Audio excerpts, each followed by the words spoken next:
Coming to you from the historic Hart Building in Marysville, California, in Studio 93, In the Tank with Fish, with your host, Bob Fischetti.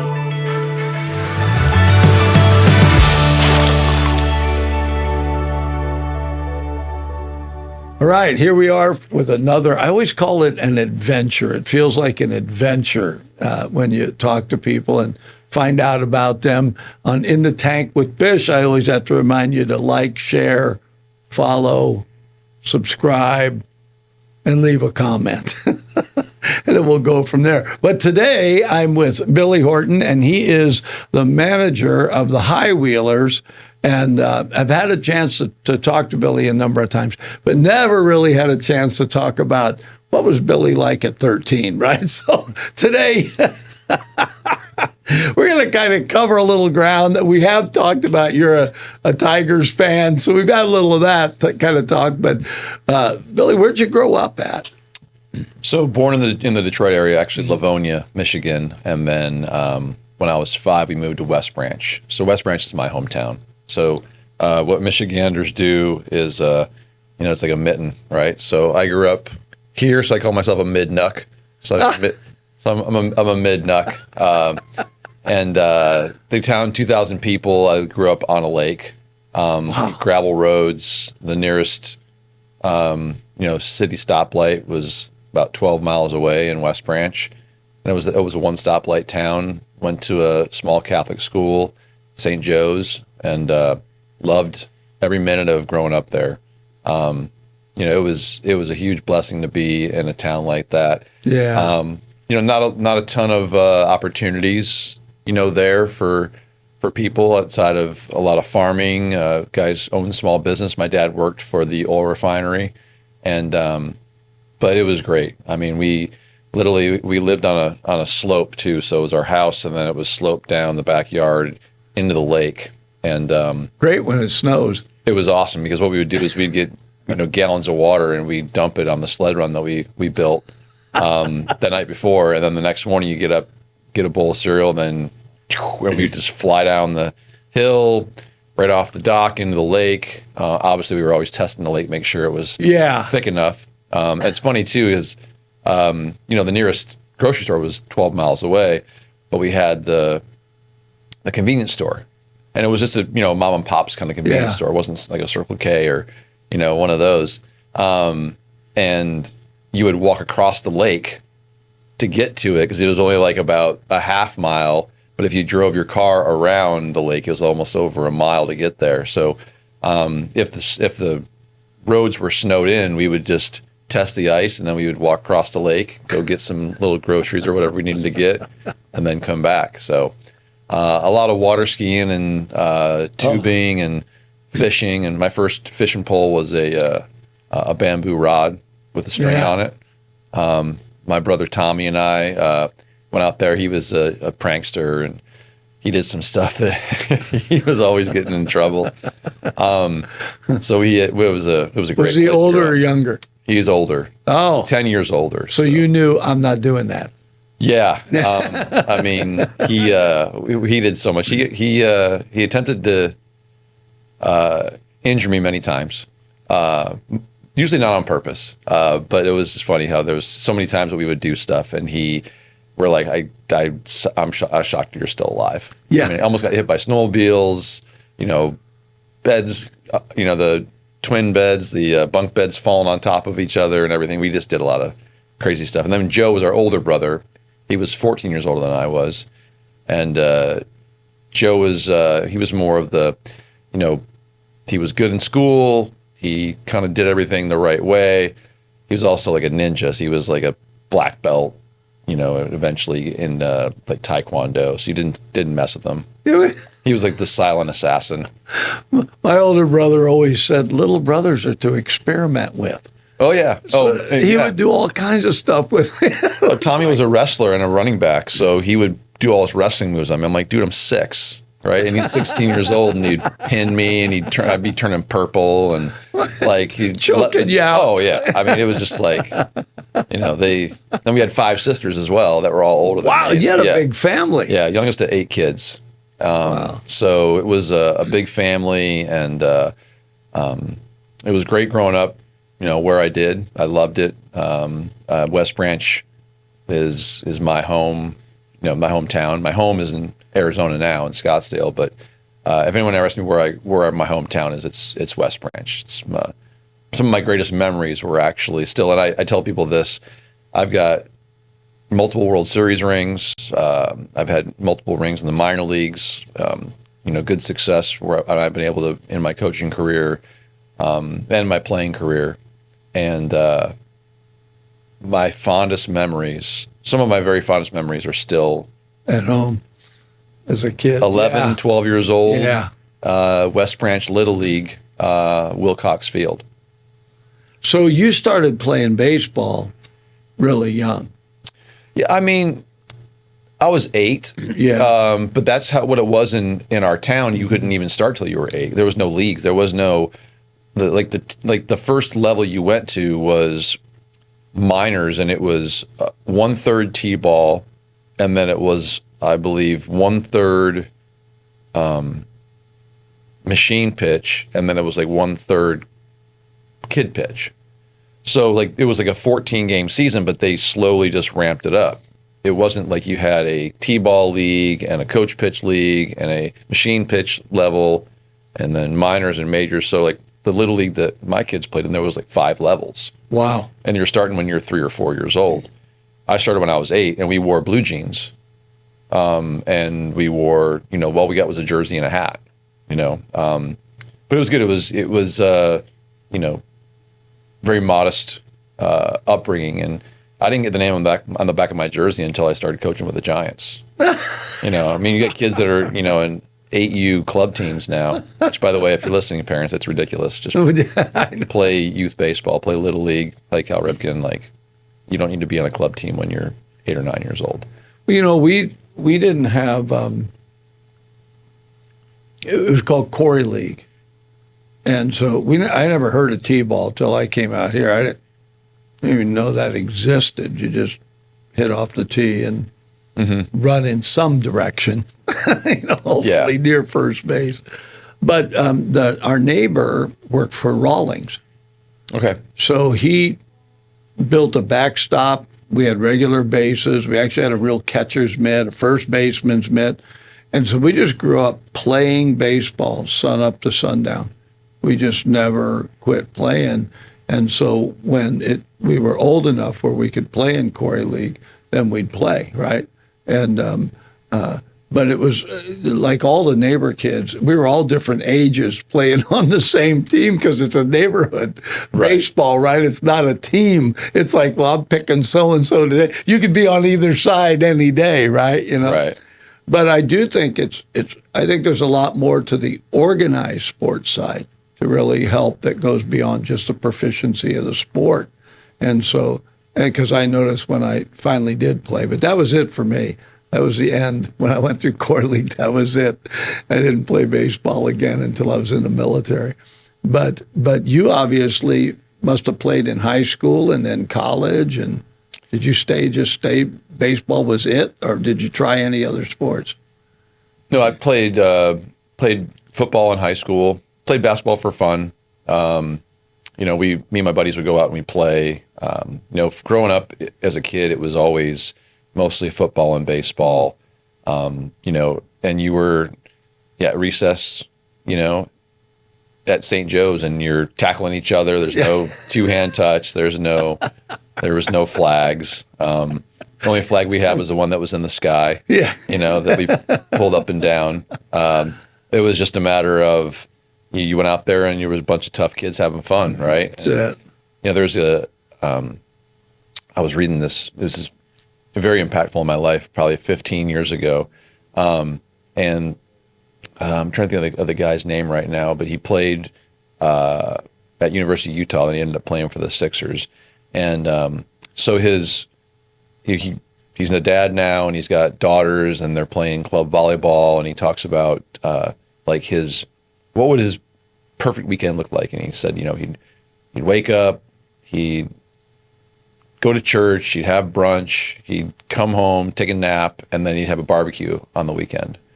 And he said, my weekends are just filled with volleyball almost every weekend, maybe at least 3 weekends out of 4.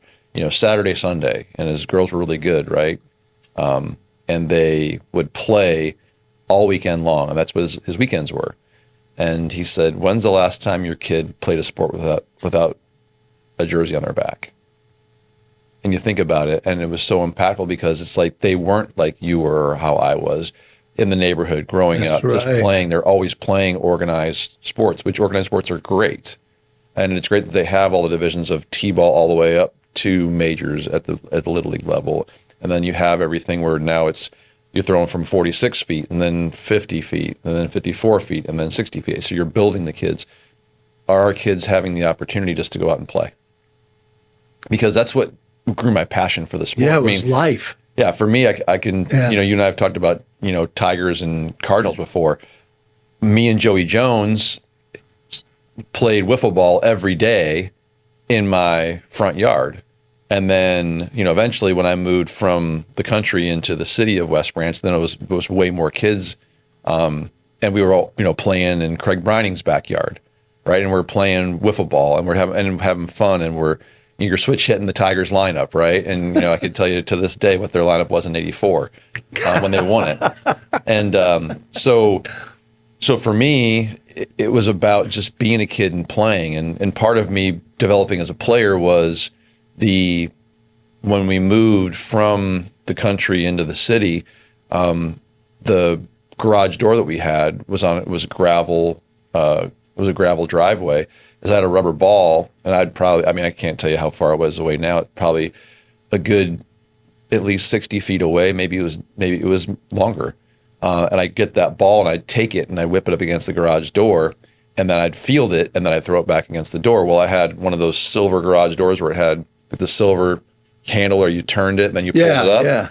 Well, I put duct tape around that silver handle, and that was my strike zone. But I would play a 9-inning game against myself, and what I would do is I'd get the ball, I'd throw it, and the Tigers are playing the Cardinals, and I throw it against the wall, so that here's the pitch, boom, I get it, and once I feel it, I got to throw that ball inside the square for the guy to be out. If I miss the square, then the runner was safe at first, right? So it's great training. If you throw the ball and it pops up, somehow you can catch it in the air. If it was guy on first and it hit the silver handle, so it was right in the dead middle, double play, right? So little I know, I was actually training myself how to field a ground ball well, with a rubber ball on a gravel road, bouncing everywhere. But I loved it, right? And I kept track in my head what the score was for 9 full innings. And then if my friends were over, we'd play together. Otherwise, I was doing it on my own. So that grew into the love of then playing in high school. It wasn't an easy road, though. I moved in 8th grade from Michigan to Arizona. And I went from a town of 2,000 to a high school of almost 2,000. You went from cold weather to very hot weather. Yeah. My first day of school was Veterans Day weekend. It was like that Tuesday, and I was wearing shorts and T-shirt at the bus stop, and everyone else was wearing, like jeans and jackets, and they're like, "Who are you?" I'm like, "This is amazing." It's like 65 degrees out or something, and they're bundled up, like rubbing their hands. I'm sitting here like basking in the sun, and but it was tough. I went into 9th grade, and I was a very small fish in a very big pond. Mm-hmm. And I was the big fish at one point, being the Little League MVP when I was 12 and being a good player. And then all of a sudden, wow, these guys are really good. And, 80 some players tried out for our freshman team, and I was one of them that got cut. And that then led me to, my work ethic went through the roof. I started going to the weight room 5-6 days a week, and I started working at my craft and realizing how good I really was. And then it took 2 years of junior varsity baseball. I made it my sophomore year. I got cut my junior year on varsity, went back down to JV and started down there, and then made it my senior year, and then ended up being a starter my senior year and playing well, and then getting college scholarship offers and going to play college, and then getting opportunity to then play professionally. And so for me, it was, growing up in Michigan and then going to high school in Arizona and then going to college out in Alabama, and then eventually playing minor league ball up in New Jersey. And those 4 quadrants, if you would, of the country, they're so much different. I mean, it's almost like in Europe having, like, our states are close together, their countries are close together, and they're so different, right? I mean, the areas of the Midwest and the Northeast and the Southwest and the South were so much different. But being able to be now, I think I've been to 48 states and where baseball's taken me and where I've traveled to. And me being a man of faith, God allowed me to do what I love, and going through a lot of difficult times during that. But it started out being that Little League kid at 8 years old in West Branch, and then eventually getting to play in the minor leagues and now coaching. So I want to backtrack, because you talk about being a man of God. You went to Catholic school, right? Catholic church. So I grew up being Italian. You just get stamped Catholic. You don't get a choice, right? I'm Irish, so same thing. It's like, you're Catholic. Get over it, right? And I had gone to Catholic school, but I can't honestly say it was like I knew about God, but I was a kid. So it was like making that commitment. When did that really become strong in your life? When did you go, I get this? So I really have felt a connection to God at a very young age, where it's hard to describe and explain, really. But for me, I really felt like he had a calling on my life. Yeah. And I believe he has a calling on everyone's life. Yeah, I do too. It's just a matter of getting that connection with him and then responding to it. And responding to the call, right? But I really enjoyed being an altar boy growing up. I enjoyed I never got to do that. My mom, because the Catholic school was next to the church, so we would be at church every once a week to come to church, and then obviously on Sundays, and I liked being around it. My mom wanted me to be a priest. I had thought about it, and I wanted to be a dad someday. I wanted to be a husband, and you can't do that being a priest. Eventually. I went to a Jesuit college as well. I went to Spring Hill College out in Mobile, Alabama. And, a lot of my teammates looked at me as an example of a Christian, and a good example of a Christian. And for me, what I pray about and where I failed is that I was more of a sheep than a shepherd, because I'm the same guy who was going out. New Orleans was only a 2-hour drive from Mobile. And, I just followed in others' footsteps, and we'd go out and get drunk, and we'd go out and be partying and doing things that, I just knew that wasn't the right thing, but everyone else was doing it, and I wanted to fit in.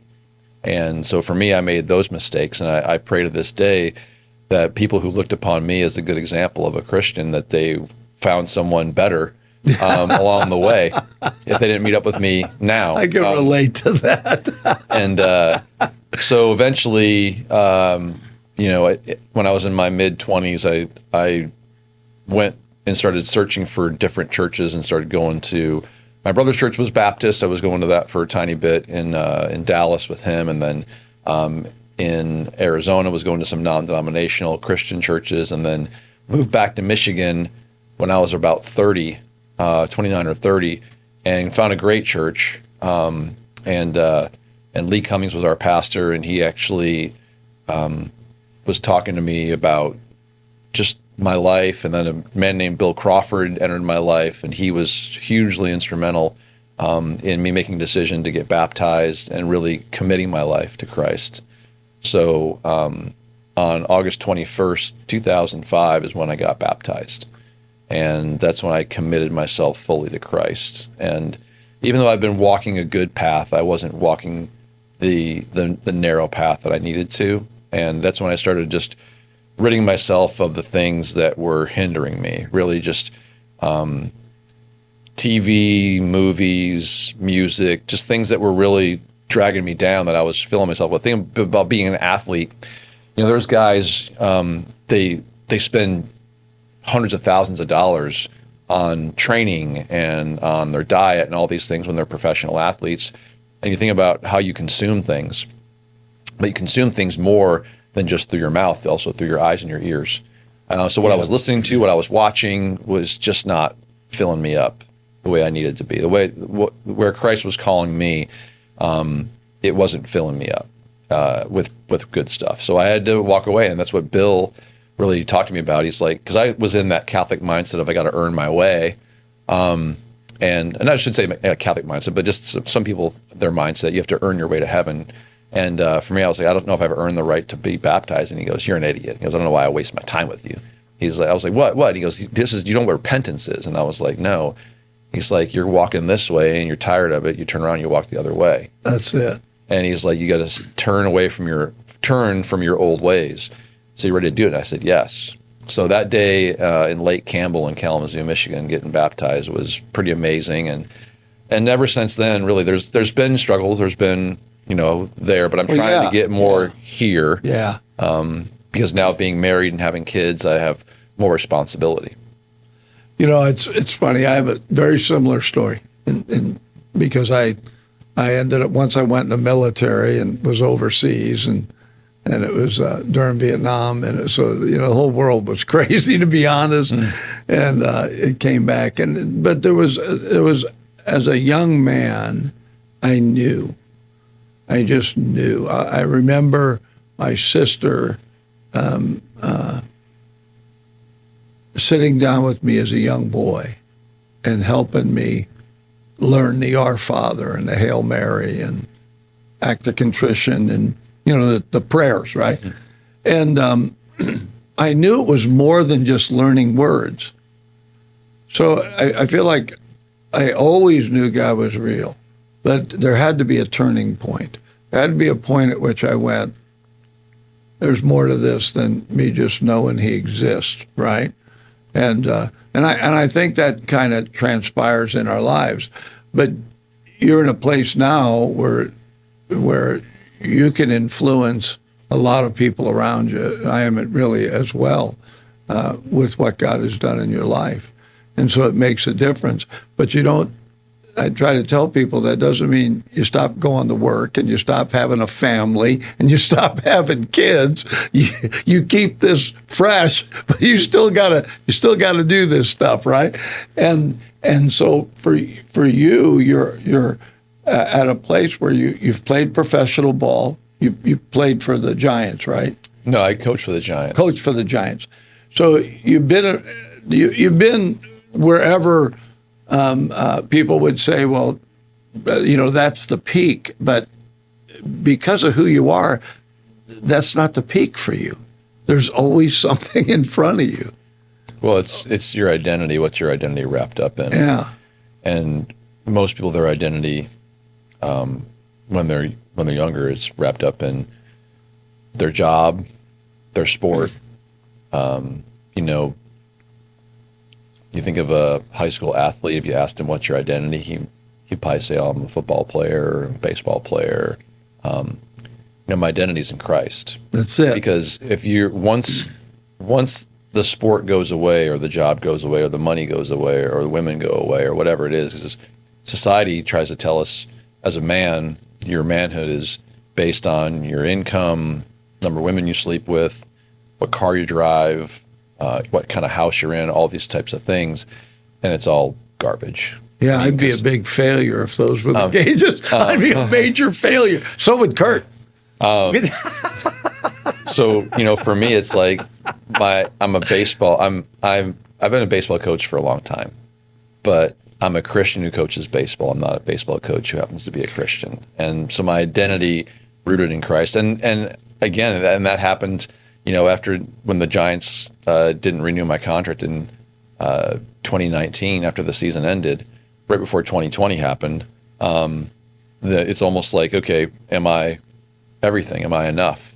Because it got taken away. Yeah. And then everything got taken away almost in 2020 because everyone got kicked below the belt with everything that happened. And now it was, I'm in a huge identity crisis if I don't have Christ being number one, because I'm working 3 or 4 jobs to make ends meet, and I've got World Series rings, and I've got all these things that people say that made you great of who you are, and now I'm working for Uber Eats, and I got 2 kids, I got a mortgage, and I got a wife, and I'm scratching to do lessons and clinics and Uber Eats and whatever I can do to make ends meet. and God's right there. Am I enough? And he was, and it was a difficult time, but it was definitely an identity check for me. I think that's critical, that your identity is where it needs to be. You're his kid. Mm-hmm. And I tell people, sometimes they make Christianity more complex than it needs to be. The offer was, how would you like to live forever with the one who loves you the most? You like that deal? Well, yeah, I like it. Okay, now he's your dad. You got that? Wow, you're going to live forever. That's your dad. You got that? Yeah, Jesus is your older brother. You got that? You're in a family. Yeah, now go get the rest of the kids. And we have turned it into this complex thing. You can lose your identity or think, like you said earlier, you have to work your way to heaven. Galatians says if there was a law that could get you to heaven, then he'd have done that. That isn't the way it works. Right. And so there's a security, even though I still got to do this world, still got to pay the mortgage, still got to, right? And it's like, but I'm eternal. I'll never be more eternal than I am right now, right? And so whatever he wants me to do, seek first the kingdom of God, he'll take care of the rest. And it's like, so if I don't have that, I'd be lost. I don't know how to do any of this stuff. None of it. All this technical stuff and everything, but he put me here. Right. So I'm going to do where he put me. And it's like, you're right. You have a lot of experience, but, he could put you in the pulpit tomorrow. I almost would pray that doesn't happen. I did 30 years in the pulpit, and there's some good stuff, and there's some things that you're like, did you really do this to me?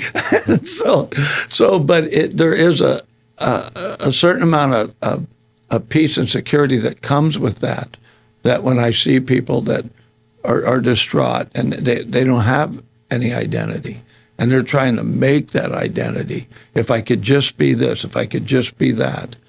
And it's like, that's got to happen. So, here you are, you're right. You got some World Series rings, and I mean, if you went down to the local place, would they give you coffee for one? I mean, they got to be worth more than that, but still, do you know what I mean? It's like, but today's today.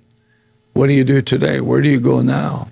And I was really glad I met you when I did, when the High Wheelers came here, because we had been connected with the local baseball team before, but it was like it just didn't have, I'm just going to use this term, it didn't have that pop, that baseball. Mm-hmm. And you guys came along, I met you, and I thought, this guy loves baseball. He gets it, right? No question, And then, I'm meeting different people, and they're talking about it. So I'm at the very first game, and I forget who pitched your first game, but I heard that ball hit that glove, and I went, that was over 90. This is real baseball. That was over 90. I mean, I don't know about you, but I get excited about stuff like that. Yeah. People are like, well, what if your team wins or loses? If the Cardinals lost, we're still doing barbecue in the parking lot. It's the Cardinals, right? And so I feel that way about the High Wheelers, just so you know. I love it. I love it. And I just think we as a community, we needed you guys. We needed that. We needed Ball to come in here that you can get upset and get thrown out, right? We needed you as a manager. We needed that. And it makes a big difference. And when I look at it for the community, you had mentioned about, being Christian. People have asked me, is this a Christian radio station? No, I'm a Christian. This is a community radio station. Mm-hmm. You're going to hear Aerosmith, Walk This Way, which is not your most Christian song you'll ever hear. At the same time, you'll hear worship music on here.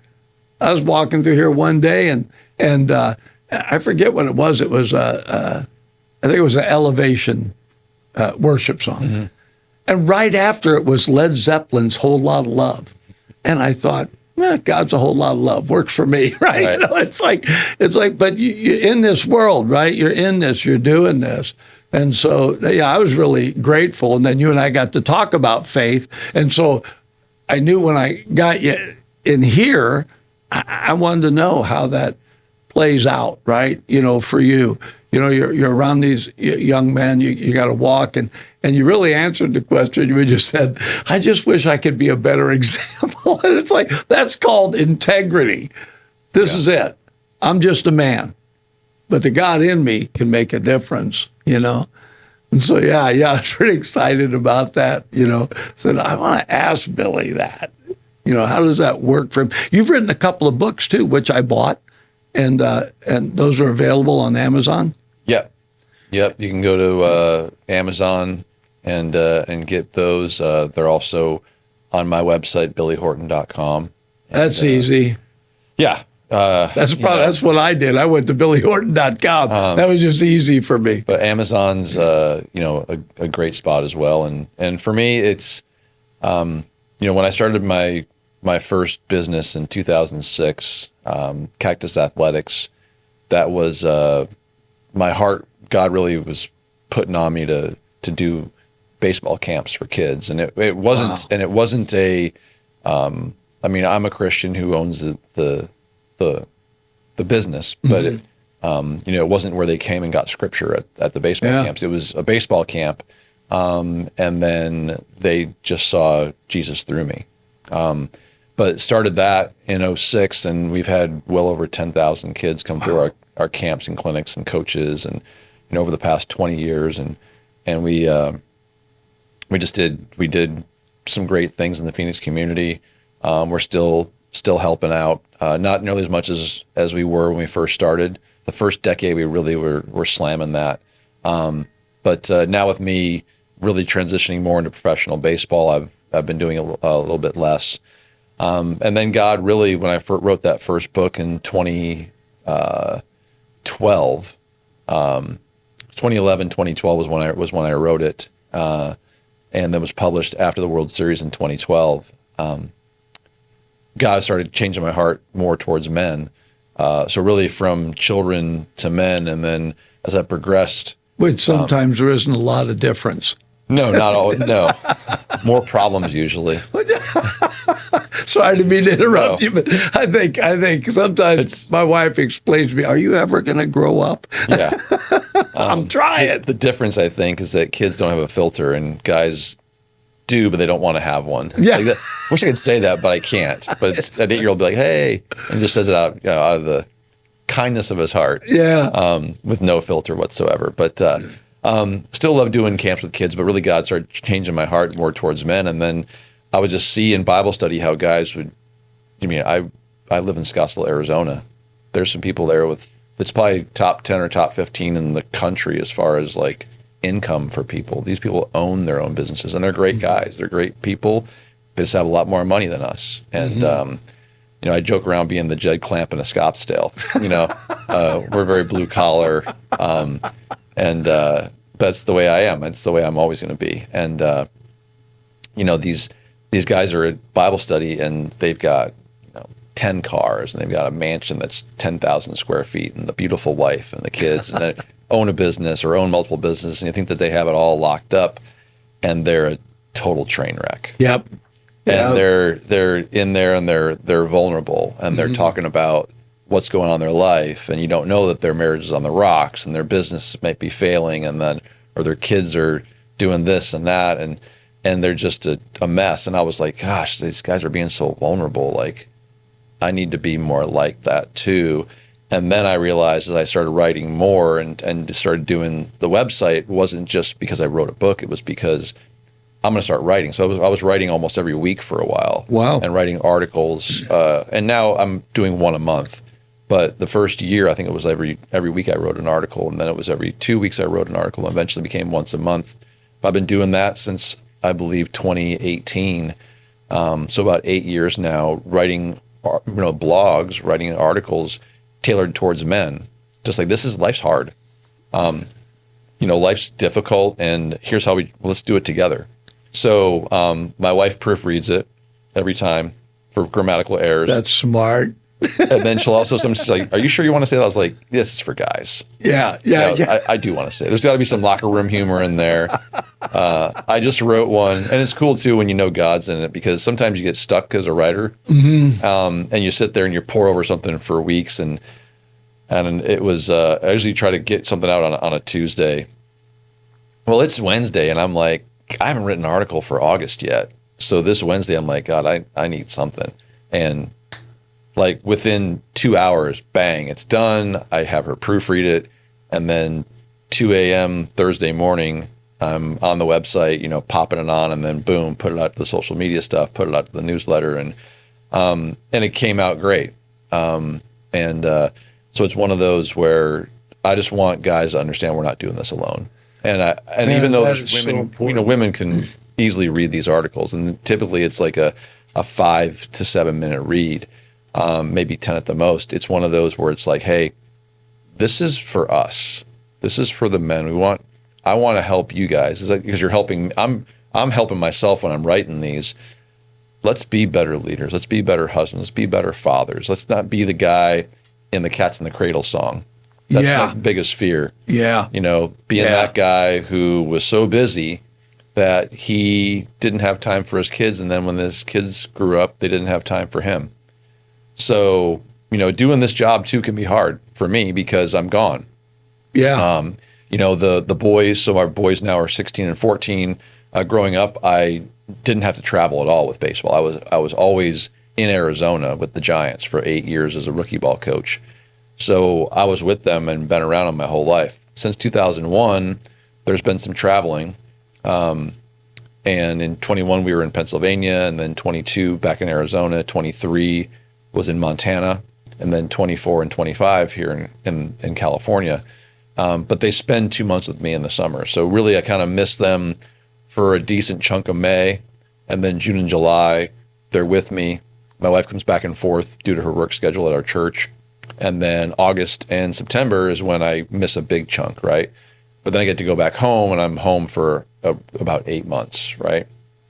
So really trying to be intentional, not just about, quality time, but quantity time, and being around them as much as I can, and being a good example to them, because I have the best opportunity to influence them as a man. Yeah. Their coaches are going to have an opportunity, and their teachers will, but for me, I have this opportunity to be a gigantic influence in my son's lives. And that's the most important thing to me, is to really help shape them into young men, because they're going to be husbands and be fathers. They will. They'll be raising, grandkids, I look forward to that someday. And I've got them.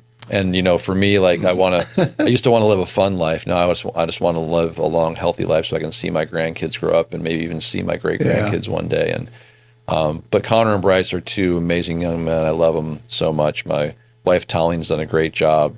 Right now she's taking the brunt of it, raising them on her own for these anywhere from 6 to 8 weeks while I'm gone. But I'm very blessed to have her as my wife, and then have these two boys.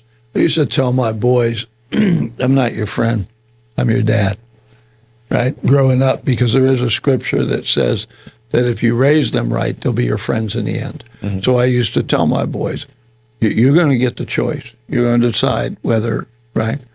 But there's this thing that we have so few fathers. There's a real absence of fathers. So I really hear your heart saying, I want to be there for them.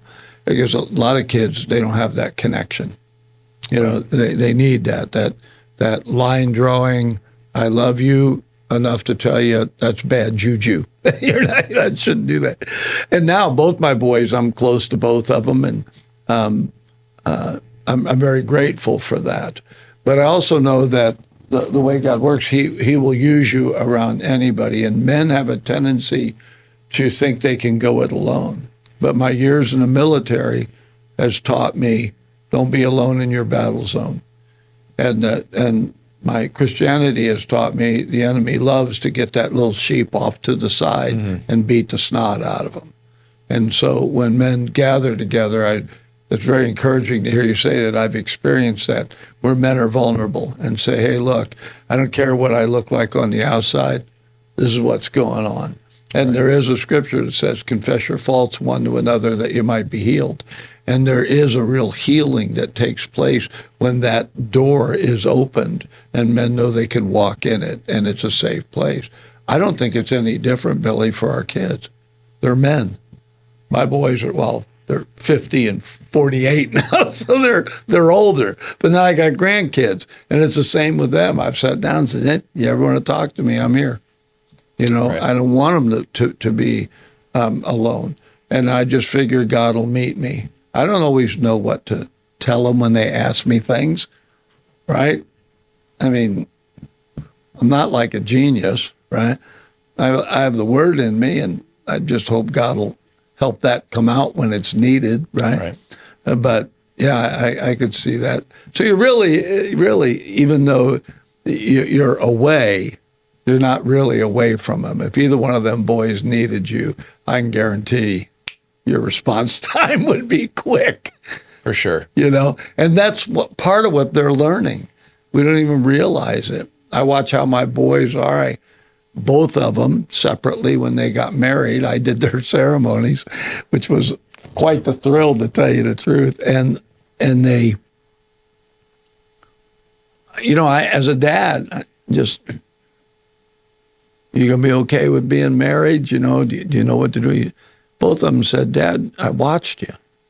When things got rough with Mom, you hit your knees. I'll do the same thing. Things get rough in my marriage, I'm going to go pray. And I was like, I love these guys, right? You know, I love these guys, right? I didn't even think about that, right? It wasn't on my radar. I didn't even expect it, right? But, I mean, it is. It's what you do. You're really right about that. So you've had a great opportunity to do that. Well, I hope you stay with the high wheelers. But if you don't, whatever you do, God's going to, you're on a path. You're not getting off the path.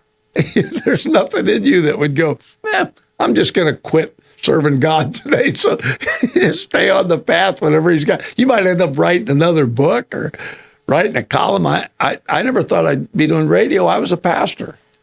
God just one day, man, he moved. I mean, he moved, changed everything. It was quite exciting, but really, to be honest with you, very scary. Well, I want you to do this. I don't know how to do that. You'll be fine, right? It's like, Dad, what do you mean I'll be fine, right? It's like, you'll be fine, you know? Yeah, I never wanted to coach a day in my life. Really? No. I just wanted to play, retire at 40, go live out in the country and call it a day. So you were a pitcher? No. Well, I did everything growing up. So like in high school, I played second, short, third. I played outfield and I pitched. Wow. And then I was like the emergency catcher just in case, even though I hadn't caught since I was 12. And then in college, they moved me to first base and third base. And I still played a little bit of second. I played some corner outfield. Pitched a little bit in college, just out as a relief guy. And then pro ball came along. And basically my number one tool was my arm. Didn't hit for a ton of power in college that needed to be a corner infielder. So I did catch, and then I played first and I played left field at the pro level, in the minor leagues.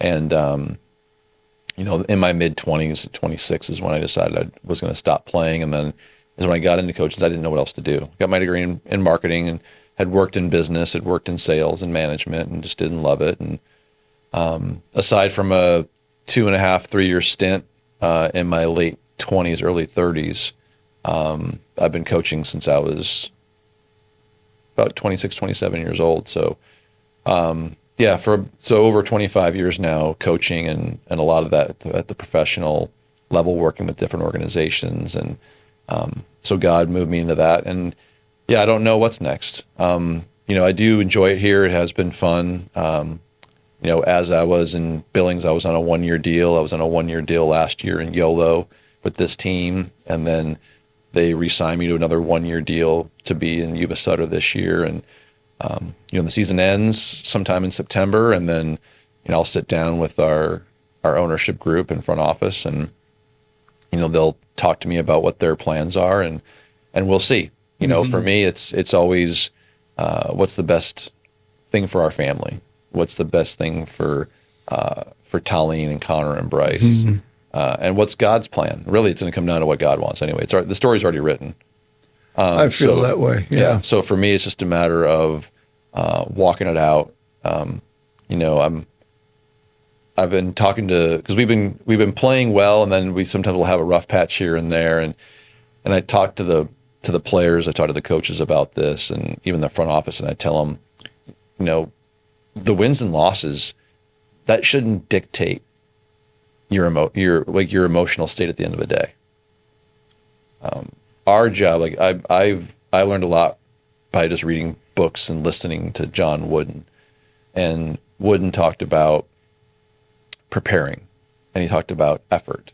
And one of the best things I ever heard him say was, I'm paraphrasing, but you give me your best effort, both mentally and physically, and you prepared the best you could mentally and physically, and you gave me your best effort. And if you can do those three things, at the end of the day, you're a winner. And the scoreboard is what the scoreboard is. But we feel like if we prepare mentally and physically the best that we can, and we give our very best effort, that we're a good enough team that at the end of the day we should be, have a higher number than you do on the scoreboard, right? So for us is that we don't talk about winning. It's always in the back of our mind, and we always want to win every game. But at the end of the day, I have to show them a level of consistency. So in the dugout, whether we're winning or losing, you may not even know, because I'm just trying to be consistent.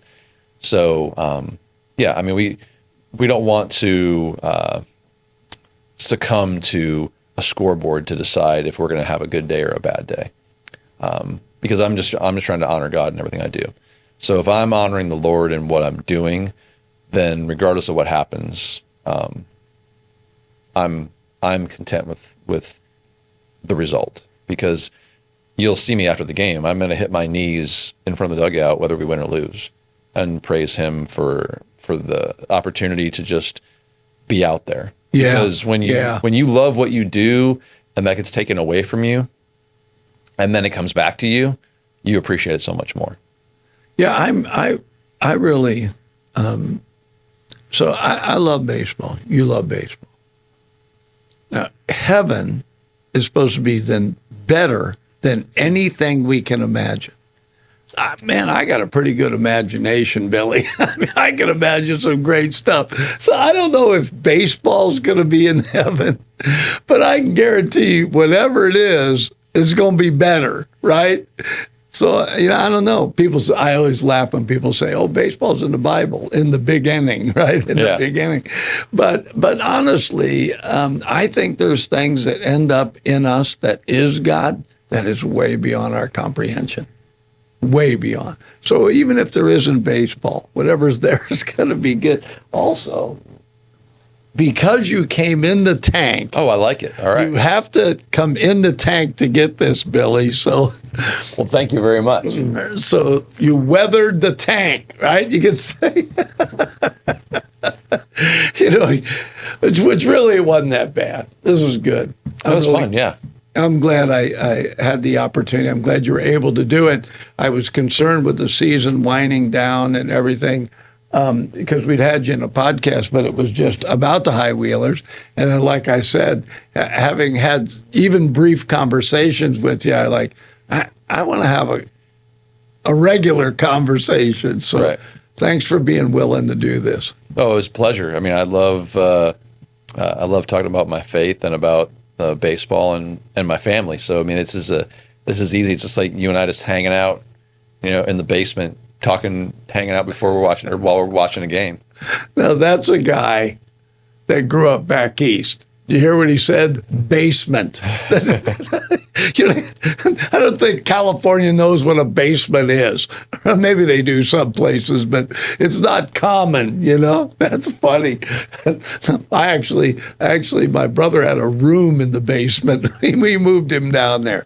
Yeah, there wasn't enough room upstairs. But anyway, again, thanks for coming in. Thank you. And folks, feel free to like, subscribe, all that stuff you're supposed to do. Follow. What am I missing, Kurt? I think you got it. Comment. Share. Share. Do all that stuff. But I appreciate Billy Horton coming on. And I am just grateful that God, because we talked about it, allows me to do this. And then it ends up you guys get to hear stories that I hope are encouraging to you in your life. So anyway, until next time, I don't even know what episode we're on. God bless you, great big.